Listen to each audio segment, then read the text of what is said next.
व्यसन करू नका, व्यसनाच्या नादाला कोणी लागू नका। जाता जाता सांगतो, दारू पिऊ नका, व्यसन करू नका, व्यसनाच्या नादाला कोणी लागू नका। अरे दारू गांजा मत पियो यारो, अक्कल गुम हो जाती है, अपने कमाई का दाम खर्च कर मुंह में मक्खी आती है। दारू पिऊ नका, व्यसन करू नका, खूप वाईट आहे। एक सत्य घडलेली घटना आहे। एका गावामध्ये एक श्रीमंत व्यक्ती होता, अहो खूप पैसा होता त्याच्याकडे, 15 एकर जमीन होती, 100 क्विंटल कापूस झाला। आता खूप पैसा आला त्याच्याकडे, बेमाप पैसा आला त्याच्याकडे। त्या पैसा पाहून तो आता व्यसन करायला लागला।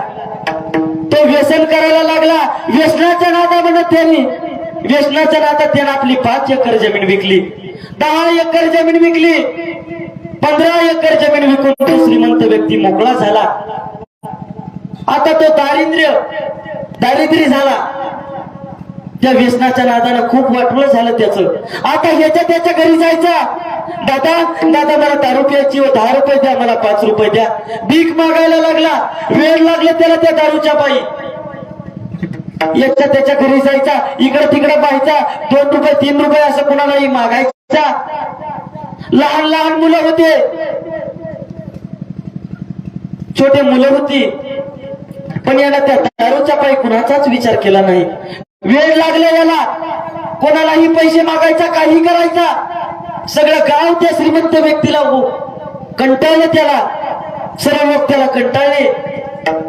आता एक दिवस तो असाच गावच्या पहारावर बसलेला होता। त्याच्या समोरच्या दिशेने एक व्यक्ती येत होता, तो कुणालाही पैसे मागायचा। त्याच्या समोरच्या दिशेने आलेल्या व्यक्तीला त्याने लगेच पैसे मागितले की दादा मला दारू प्यायची हो, 2 रुपये द्या, 5 रुपये द्या। वाईट विचार त्याचे, त्या दारूमुळे वाटवळ झालेलं। समोरचा व्यक्ती आलेला होता, त्याला 10 रुपये मागायला लागला, पण तो व्यक्ती ही खूप वाईट होता। तो व्यक्ती म्हटला की तुला मी दारू पिण्याकरता 10 रुपये नाही, 5 रुपये नाही, तर तुला 100 रुपये देतो, पण त्याच्याकरता तुला एक माझं काम करावं लागेल। त्या व्यक्तीने विचारलं की काय काम आहे? त्या समोरून आलेल्या व्यक्तीने सांगितलं की तुला 100 रुपये देतो, तू जा, तुझी बायको हापच्यावर पाणी भरण्याकरता आलेली आहे, तू जा आणि तिच्या कंबरड्यामध्ये लाद घाल। अहो दारूच्या पायी हा गेला, उठला, त्या ठिकाणाहून गेला आणि त्या माता माऊलीच्या कंबरामध्ये लाद घातली। अहो खाली पडली, ती त्या चिखलामध्ये पडली, सर्व साडीला सर्व अंगाला चिखल लागला, रडायला लागली ती माता माऊली, रडायला लागली आणि बोलायला लागली की अहो तनी काय चुकलं माझं, लग्न झाल्यापासून कधी मी माझ्या कंपळावरचं कुंकू पुसून दिलं नाही, कधी डोक्यावरचा पदर खाली पडू दिला नाही। अहो काय चुकलं माझं, सांगा ना काय चुकलं? याला वाटलं की 4 चौघामध्ये ही आपल्याला उंच आवाजात बोलते, म्हणून याने परत हात उघडला आणि तो हात त्या माता माऊलीच्या साडीमध्ये गुंतला आणि ती जीर्ण झालेली साडी टरकन फाटली। सगळ्या जगानं अर्ध अंग पाहिलं, जोर जोरात रडायला लागली ती माता माऊली। हा त्या ठिकाणाहून निघून गेला, दारू पिण्याकरता निघून गेला तो। ती माता माऊली रडतीये, तिला कोणी तिच्याकडे पाहत नाही, तिला कोणी उचलत नाही, सगळं अंग चिखलानं भरलेलं आहे। ती माता माऊली रडत रडत कशी बशी उठली, तो हंडा उचलला आणि हुंदके देत घरी गेली। घरी जाऊन खूप रडायला लागली, उशीवर तोंड ठेवलं आणि खूप रडायला लागली ती माता माऊली। रडता रडता ती लहान मुलं शाळेतून परत आली, ती छोटी 5 वर्षाची मुलगी आई जवळ आली, रडायला लागली की आई सांग ना, आई का रडते ग आई काय झालं आई सांग ना आई। ती लहान मुलगी पण रडायला लागली। आता तो 8 वर्षाचा मुलगा त्या ठिकाणाहून पळत आला, शाळेतून आला, आईला पाहिलं, बहिणीला पाहिलं, दोघी रडतात। याला खूप वाईट वाटलं। हा सुद्धा त्या ठिकाणी आईला विचारायला लागला की आई काय झालं काय झालं आई सांग ना, बाबाने मारलं का तुला? काय झालं आई, बाबाने मारलं का? आई खूप रडते, हुंदके देते ती आई। या मुलाला खूप वाईट वाटू लागलं. आई रडत रडत सांगू लागली की आता मला त्या दारुड्याचा संसार करायचा नाही, आता मला त्याचा संसार करायचा नाही. माझ्या विजतीचं वाटून केलं त्यानं सगळं. अरे सगळ्या गावानं अर्थांग पाहिलं, आता मी त्याचा संसार करणार नाही असं त्या आईनं ठरवलं. मुलं रडतायत. अहो लहान लेकर आहेत, काय करणार त्या लेकराला? छोटे लेकर आहेत. आई रडती म्हणून लेकर सुद्धा रडायला लागले. पण आईनं ठरवलेलं होतं की या दारुड्याचा संसार करायचा नाही. ते माता माऊलीनं ठरवलेलं आहे. पण माता माऊलीने विचार केला की असं पण आपण आता देवाकडे जाणार आहे, पण जाता जाता आपल्या लहान लहान मुलांना थोडं गोड गोड खाऊ घालावं. अहो रडत रडत तिनं संध्याकाळच्या 8 वाजलेल्या आहेत. त्या लहान मुलाकरता पुरणपोळीचा स्वयंपाक केला. रडतीये ती माता माऊली. एका हाताने डोळा पुसतीये, एका हातानं चपात्या त्या पोळ्या लाटतीये. कसा बसा स्वयंपाक केला आणि डोळे पुसत कसं बस त्या मुलांना त्या ठिकाणी बसवलं आणि रडत रडत हुंदके देत ती माता माऊली त्या लहान मुलांना घास भरवते. खूप वाईट झालं दारू, वाटून झालं त्यांच्या संसाराचं. ती माता माऊली त्या लेकरांना घास भरवतीये.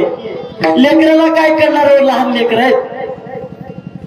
ती लेकर पोटभर खाऊन त्या आईच्या खुशीमध्ये झोपी गेली. पण त्या आईच्या मनाला दुःख झालेलं होतं, खूप वाईट वाटलेलं होतं तिला. तिने ठरवलेलं होतं की याचा संसार करायचा नाही. लेकर झोपलेले या खुशीमध्ये, लहान मुलगे आणि इकडून मुलगा आहे आईमध्ये झोपलेले.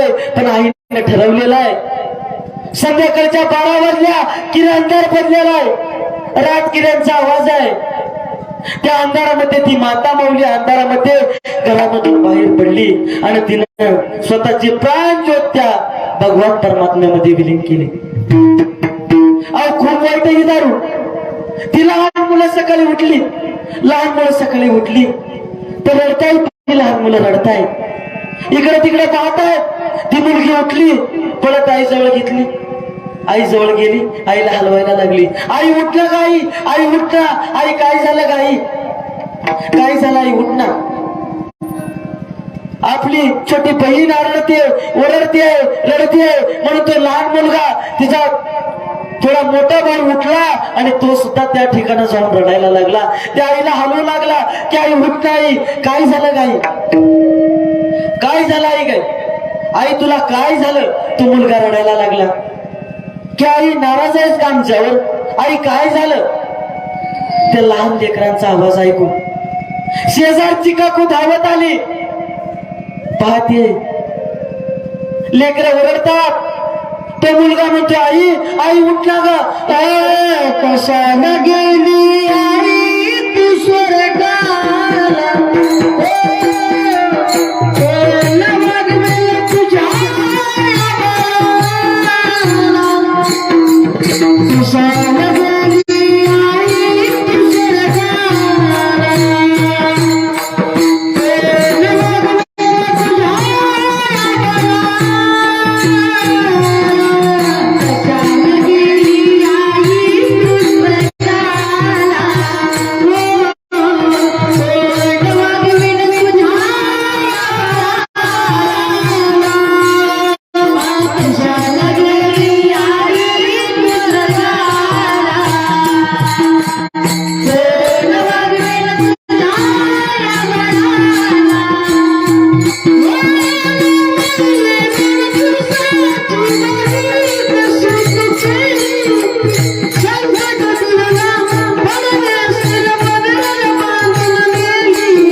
ती मुलं रडायला लागली की आई उठ ना, आई उठ ग आई, आई काय झालं तुला, आई बोल ना आमच्या सोबत, आई आई काय झालं तुला.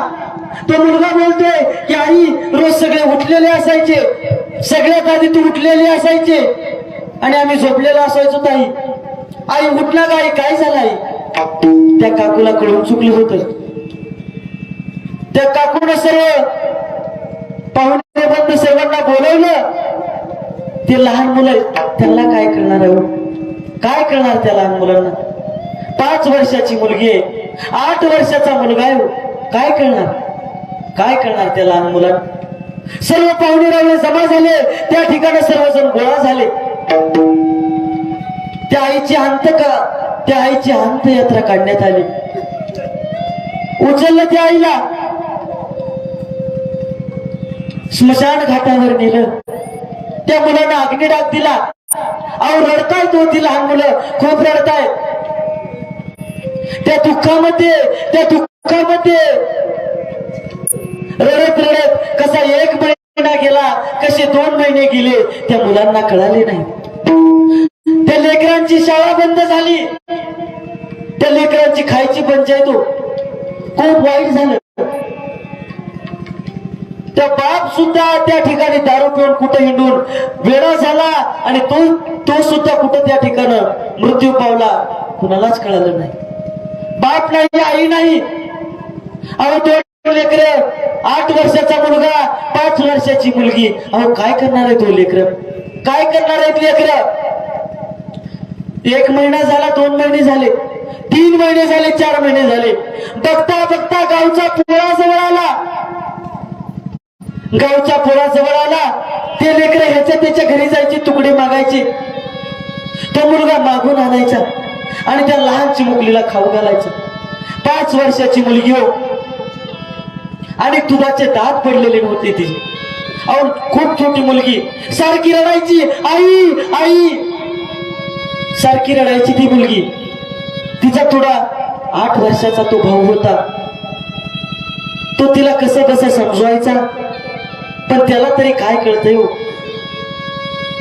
गावचा पोळा जवळ आलाय, गावचा पोळा आलेला आहे. सर्वजण त्या ठिकाणी बैलाला सजवतात, बैला करता झुली, सर्व पोळ्याचा आनंद आहे. पण हे 2 लहान मुलं रडतायत. तो मुलगा कसा बसा रडत रडत गावच्या पाटलाजवळ गेला आणि पाटलाला म्हणू लागला, पाटील पाटील. अहो बाप गेला, आई गेली, पाटील खायला आणलं नाही हो, लहान बहीण आहे, काय करावं पाटील, काय करावं. यावर्षी पाटील तुमच्या पोळ्याचे बैल आम्हाला धरू द्या पाटील, मला तुमच्या पोळ्याचे बैल धरू द्या. त्या पाटलाला वाटलं की काय बोलतोय हा मुलगा. पाटलाने रागाने विचारलं की कशाला धरायचे बैल, कशाला धरायचे बैल. अरे तुझा बाप तर दारू पिऊन मेला, आईने सुद्धा आत्महत्या केली, आणि आता काय करतो, कशाला धरायचे तुला बैल. तो मुलगा रडू रडू त्या पाटलाच्या पाया पडू लागला, पाय धरू लागला, पाटील धरू द्या, पाटील धरू द्या. पाटलाने विचारलं की काय करणार तू, बैल धरून काय करणार. त्यावेळेस तो मुलगा रडत रडत सांगतोय की पाटील, मी जर तुमचे बैल धरले ना पाटील, तर तुमच्या घरातले लोक मला 2 पोळ्या देतील पाटील, 2 पोळ्या देतील. त्यातली 1 पोळी मी माझ्या लहान बहिणीला खाऊ घालेल आणि दुसरी सुद्धा तिच्या करता दुसऱ्या दिवशी ठेवेल. अहो खूप वाईट आहे ही दारू. रस्त्यावर आली ती लेकरं, त्याच्यामुळे कुणी दारू पिऊ नका, व्यसनाच्या नादाला कुणी लागू नका. खूप वाईट आहे हो दारू, खूप वाईट आहे. अहो तुम्ही दारू तर पिता, दारू पिणाऱ्यांनी विचार करा की तुम्ही रोज किती रुपयाची दारू पिता. 100 रुपये, 200 रुपये, 500 रुपये. त्याच 500 रुपयाचं जर तुम्ही तुमच्या लहान मुलांना जर खाऊ घातलं तर किती आनंदी राहतील हो तुमची मुलं, किती आनंदी राहतील. त्याच्यामुळे दारू पिऊ नका, आपल्या लहान लहान मुलांवर संस्कार लावा. विठ्ठल विठ्ठल.